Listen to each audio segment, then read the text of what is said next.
নমস্কার বন্ধুরা, তোমরা কেমন আছো? আজকে আমি কোনো রান্নার ভিডিও নিয়ে আসিনি। আজ আমি আমার বাড়ির ছাদে হওয়া ছোট্ট একটা টবের মধ্যে বিলাতি আমড়া গাছের ভিডিও দেখাবো। কিছুদিন আগে আমি একটা সবেদা গাছের ভিডিও আপনাদের দেখিয়েছিলাম। গত বছরও গাছ ভর্তি আমড়া হয়েছিল, তো এবছরও হয়েছে। প্রথমেই দুটো ডালে বকুলে এসেছিলো, তো আমি ভাবলাম যে বাকি ডালগুলোই হয়তো আমড়া ধরবে না। তারপরে দেখলাম এই আমড়াগুলো অনেকটা বড় হওয়ার পরে তো বাকি ডালেও আমরা ধরেছি। প্রত্যেকটা ডালে আমরা ছোট বড় রয়েছে। একটা ডালে বকুল আসার পরে আমরা কিছুটা বড় হয়ে যাই, তারপরে পরের ডালটাতেও বকুল এসে আমরা হয়। এইভাবেই হয় গাছটায় আমরা।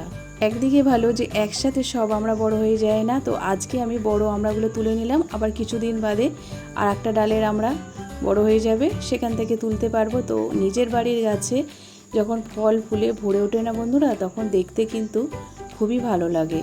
আমড়া গাছে বিশেষ কিছুভাবে পরিচর্যা করতে লাগে না। যদি টবে বসানো হয় ছাদের মধ্যে, সেক্ষেত্রে গরমের দিনে প্রত্যেক দিন জল দিতে হবে আর মাঝে মধ্যে খাবার দিতে হবে। ডালের মধ্যে যে কটা আমড়া আসে সে কটাই কিন্তু দাঁড়িয়ে যায়, আমড়া কিন্তু বিশেষ ঝরে পড়ে না। তো আপনারাও বাড়ির মধ্যে এইভাবে আমড়া গাছ লাগিয়ে দেখতে পারেন। যে আমড়াগুলো আমি গাছ থেকে তুলেছিলাম সেগুলো আমি কুলাটা ছাড়িয়ে কেটে নিলাম। আর এখন বর্ষা, আর বর্ষার সময় রাস্তায় বেরোলেই দেখবেন রাস্তার ধারে এইভাবে বিলাতি আমড়া মাখা পাওয়া যায়। তো এই বিলাতি আমড়াগুলো আমি কেটে নিলাম, আপনারা যেমন খুশিভাবে কেটে নিতে পারেন। তো এবার এগুলো আমি সুন্দর করে মেখে নেব। এগুলো আমার কাটা হয়ে গেছে। এর মধ্যে দিয়ে দেবো বিট নুন, লঙ্কার গুঁড়ো, কাসুন্দি দিয়ে দেবো একটু। আমার কাছে ধনেপাতা ছিল না, সেই জন্য ধনেপাতা বাটাটা দিতে পারলাম না। তো এবার সুন্দর করে এটা মেখে নিয়ে সবাই মিলে বাড়ির বিলাতি আমড়া মাখা খাবো। তো আজকের মতন ভিডিও এখানেই শেষ। আপনাদের কেমন লাগলো অবশ্যই কিন্তু জানাবেন। নমস্কার।